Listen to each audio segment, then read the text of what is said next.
খুব খারাপ লাগছে আমার এরকম ব্যবহার করে।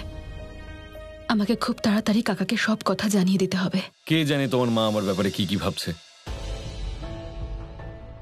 আমি জানতাম না আর্য আমার মা তোমার কাছে এত ইম্পর্ট্যান্ট হবে। এসব কি বলছো তুমি? তোমার ফ্যামিলি মানে আমারও ফ্যামিলি।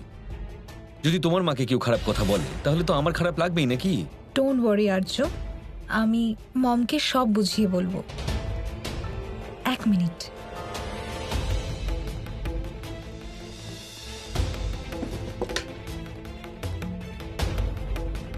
যদি আমার মা রাগ করতেন তো উনি কি তোমার জন্য এই গিফট নিয়ে আসতেন?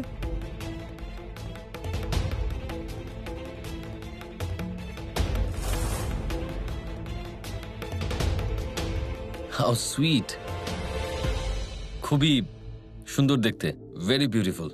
হঠাৎ করে এরকম একটা লকেট কোথা থেকে এলো? তাও এরকম অদ্ভুত দেখতে।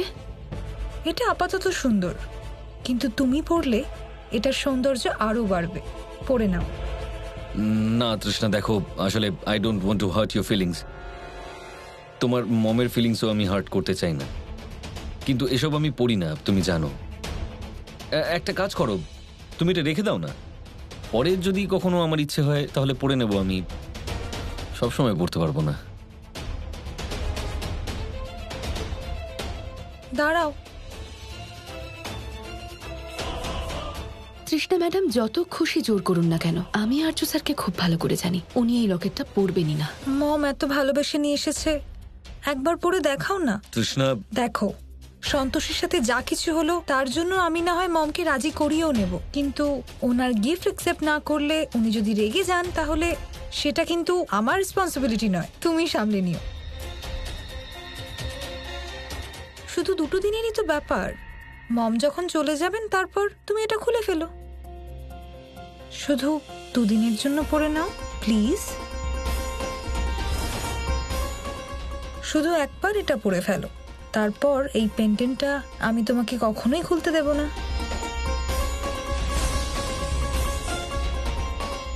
ওকে, হ্যাঁ যদি 2 দিনের জন্য পড়তে হয় তাহলে কি যায় আসে, আমি পড়তেই পারি। দাও, পড়িয়ে দাও। Thank you.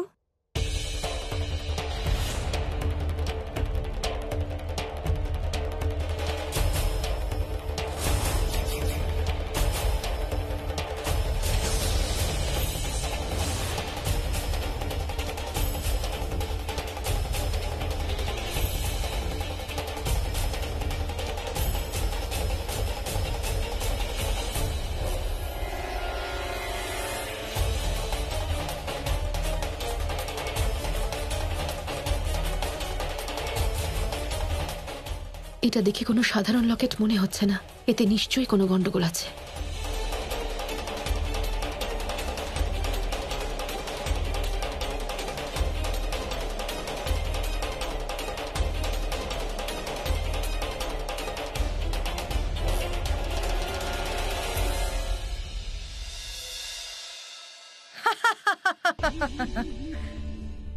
আমি বলেছিলাম না দেবী সন্তোষী যে সঠিক সময়ের জন্য অপেক্ষা করুন। এবার দেখুন কিভাবে নতুন খেলার সূত্রপাত হয় আপনার প্রিয় ভক্তের জীবনে।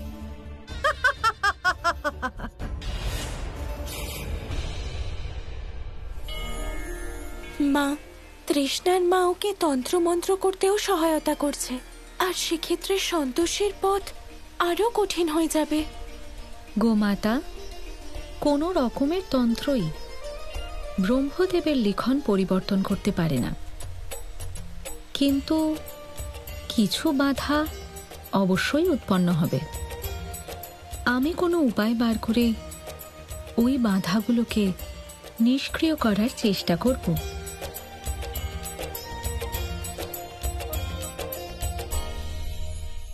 মম, আর্যকে পেন্ডেন্ট পরিয়ে দিয়েছিস? গুড।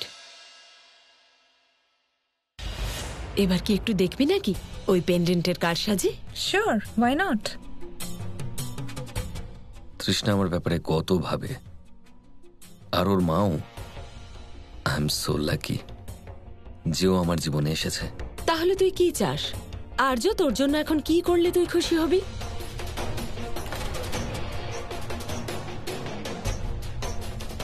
এত কি ভাবছিস, তাড়াতাড়ি বল।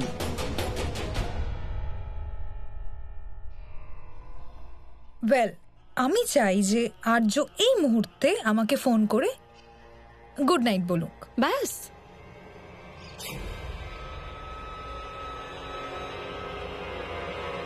এই পেন্ডেন্টটা সত্যি সুন্দর। অ্যাকচুয়ালি আমার তৃষ্ণাকে ফোন করে থ্যাংক ইউ বলা উচিত।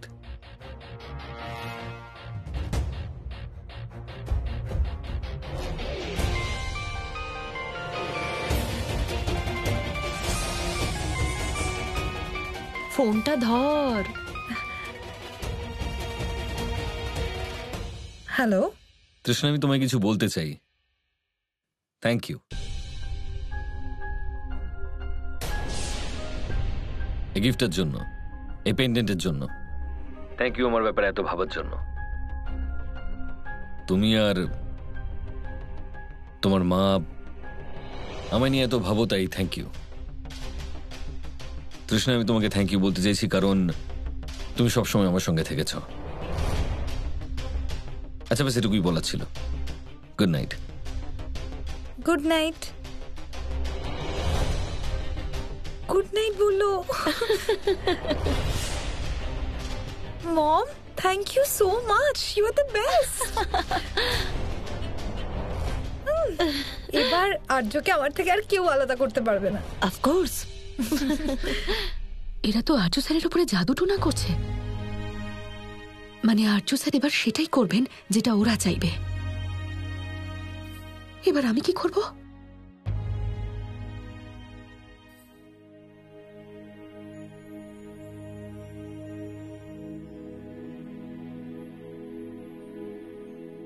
আরে মা, কি ব্যাপার? তোমাকে এত চিন্তিত দেখাচ্ছে কেন? কাকা আসলে আর্য স্যার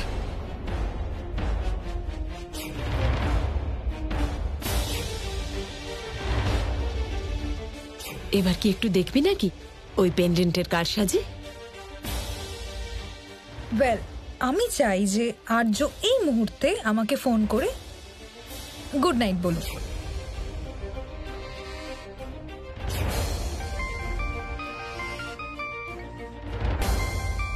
ফোনটা ধর।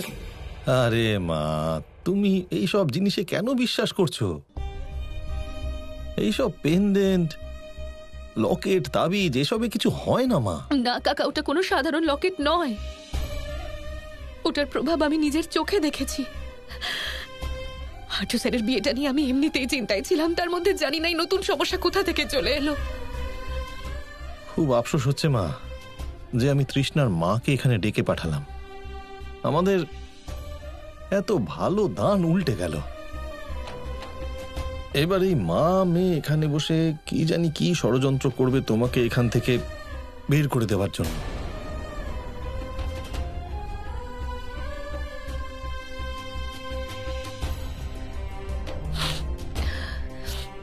না কাকা, এরকম কিছু না।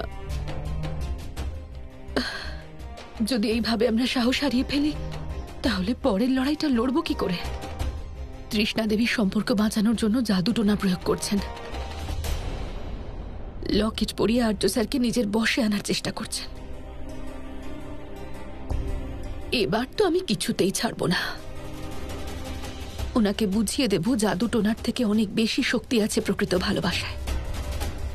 এই সমস্যার সমাধান আমি আমার সত্যিকারের ভালোবাসা দিয়ে করব কাকা।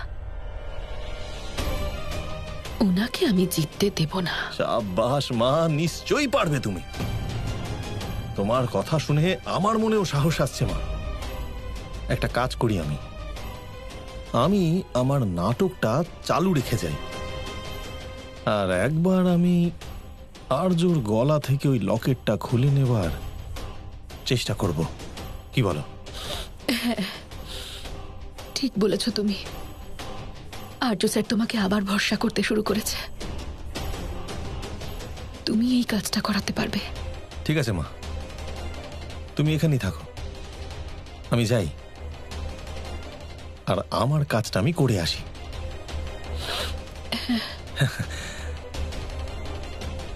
ঠিক আছে, চিন্তা করো না।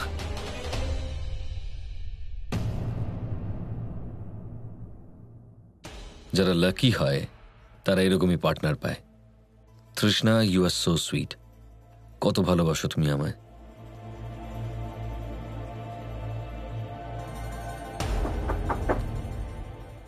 সরি সরি সরি বাবা, এত রাতে তোমাকে ডিস্টার্ব করছি, বিরক্ত করছি, কিন্তু বুড়ো বয়সে মানুষ একটু একটু ভুলো মনা হয়ে যায়।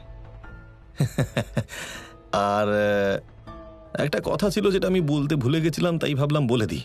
বাবা, আমাদের পরিবারের নিয়ম অনুসারে আমাদের পরিবারের যে বউ হয়ে আসবে তাকে পৈতৃক গয়না দিতে হবে, এটাই হলো প্রথা। কিন্তু বাবা, কথাটা হলো আমাদের যে গয়নাগাটি সব আগেকার দিনের, আর তৃষ্ণা খুব মডার্ন মেয়ে, তাই আমি ভাবছিলাম যে যদি তোমার আপত্তি না থাকে তো নতুন গয়না গড়াই। বাবা, আমার খুব ভালো লাগছে যে তুমি তৃষ্ণাকে নিয়ে এত কিছু ভাবছো। কেন ভাববো না, আমাদের হবু বৌমা খুবই ভালো মেয়ে। তো আমি কাজটা শুরু করি? একটা কাজ করছি, আমি তৃষ্ণাকে ফোন করছি, এখানে ডেকে নিচ্ছি। ঠিক আছে। হ্যালো তৃষ্ণা, হ্যাঁ তুমি একটু দেখা করতে পারবে আমার সঙ্গে? হে ভগবান, আর্য তো তৃষ্ণাকে ডেকে পাঠালো। এবার আমাকে তাড়াতাড়ি আমার কাজটা করতে হবে। না, তোমার সঙ্গে একটু কথা আছে আমার, তাড়াতাড়ি প্লিজ।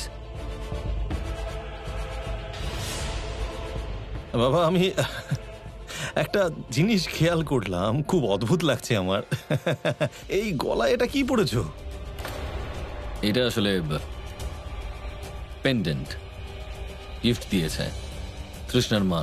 আরে তুমি এত মডার্ন, তোমাকে এটা স্যুট করছে না। আর তোমার যে গ্রুপ আছে যাদের সাথে তুমি ওঠা বসা করো, তারাও হাসবে তোমার গলায় এটা দেখে। আমি অনুরোধ করব যে এটা তুমি খুলে ফেলো গলা থেকে।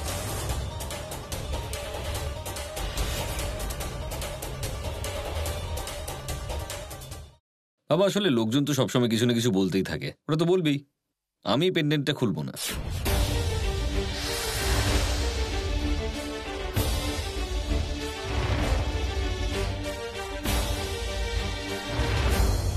বলো আর্য, তুমি আমায় ডাকলে?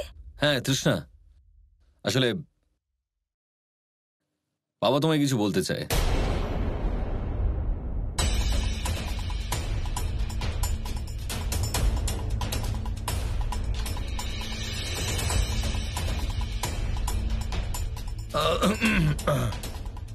তৃষ্ণামা, আমি বলছিলাম যে এই পেন্ডেন্ট যেটা ও পড়ে আছে একটু আউটডেটেড লাগছে।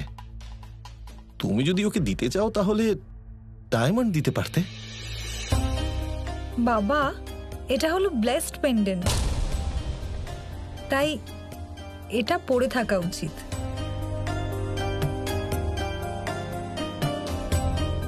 তাহলে আমি আর কিছু বলবো না, যেমন তোমার ইচ্ছা।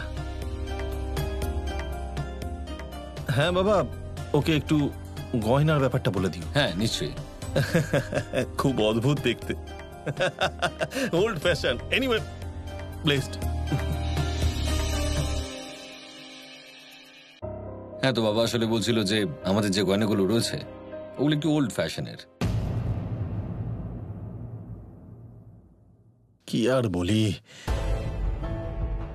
আর্য ওই লকেটটা খুলতেই যাচ্ছিল, কিন্তু শেষ মুহূর্তে আটকে গেল, যেন মনে মনে কেউ ওকে আটকে দিল। আমি তোমাকে বলেছিলাম না কাকা, ওই লকেটটা সাধারণ নয়, ওই লকেটটা আর্য স্যারের জন্য ভালো নয়।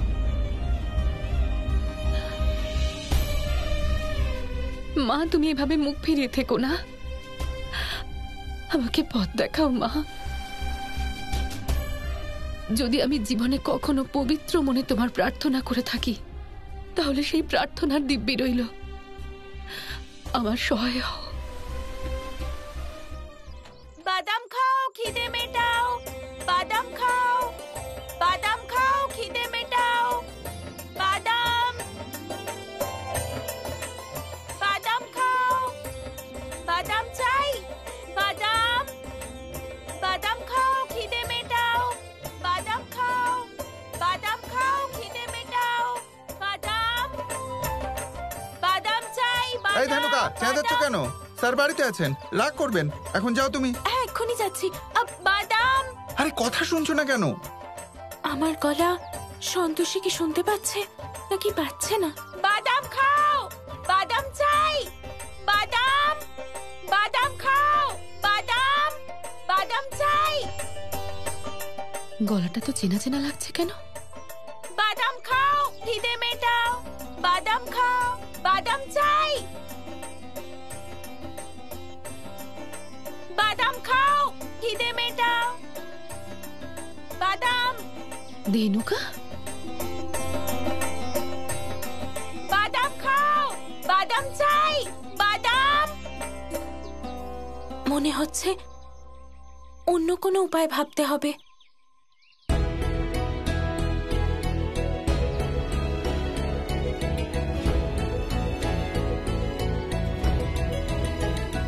ধেনুকা, ম্যাডাম ওকে কত করে বললাম, আমার একটা কথাও শুনছে না। কোনো ব্যাপার না। আপনি এখানে কি করছেন?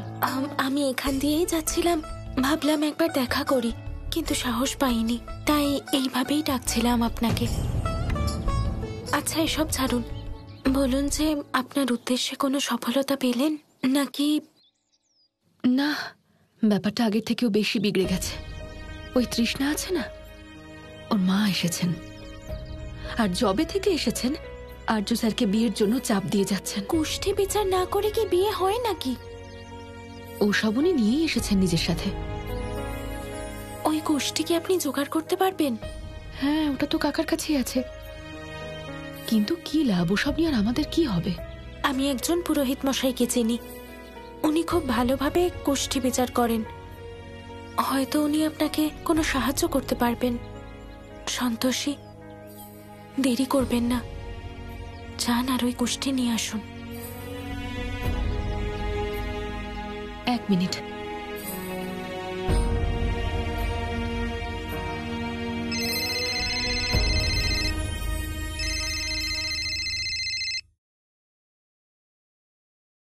হ্যাঁ বলো।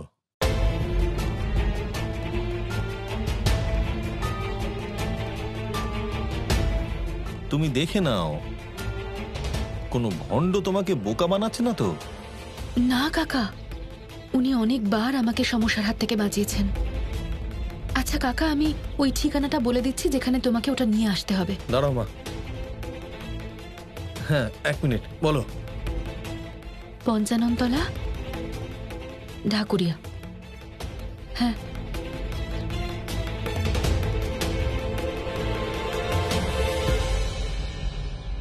এই নাও। এটা কি? এটা দৈব সুতো, যা নেতিবাচক শক্তিকে দূরে রাখে।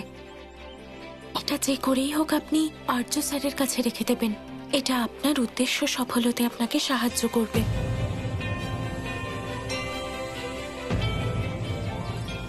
ভাববেন না, এটা পুরোহিত মশাই আমায় নিজে দিয়েছেন, আর এতে আমার উপকারও হয়েছে।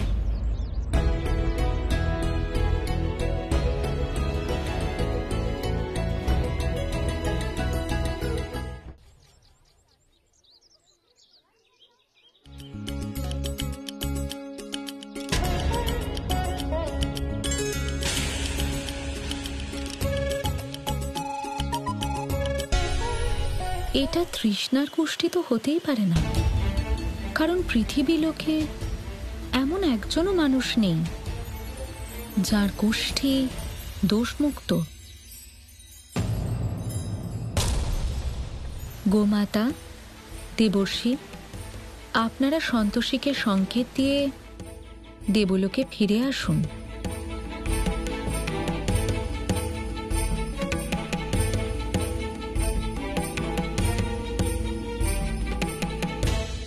উত্তম, অতি উত্তম, অদ্ভুত, সর্বশ্রেষ্ঠ। এরকম দোষমুক্ত কুষ্টি তো আমার মনে হয় সীতা মায়েরও ছিল না। হ্যাঁ হ্যাঁ মা, এই কন্যা যে বাড়িতে যাবে সেই বাড়িকে স্বর্গ করে তুলবে।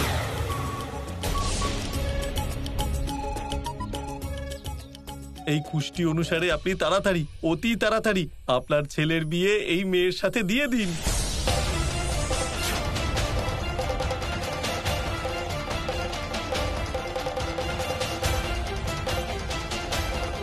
কিন্তু ঠাকুরমশাই এরকম কি করে হতে পারে যে একজনের কুষ্ঠিতে কোনো দোষই থাকবে না? হ্যাঁ, আরে যে কোনো মানুষের একটা দোষ তো নিশ্চয়ই থাকবে। আচ্ছা, এরকম নয় তো যে জেনে শুনে এই কুষ্টিটা বানানো হয়েছে, তাই এতে কোনো দোষ নেই? কিন্তু এই কুষ্টিটা কে বানিয়েছেন? এই কুষ্টিতে কোনো জ্যোতিষীর হস্তাক্ষরও নেই।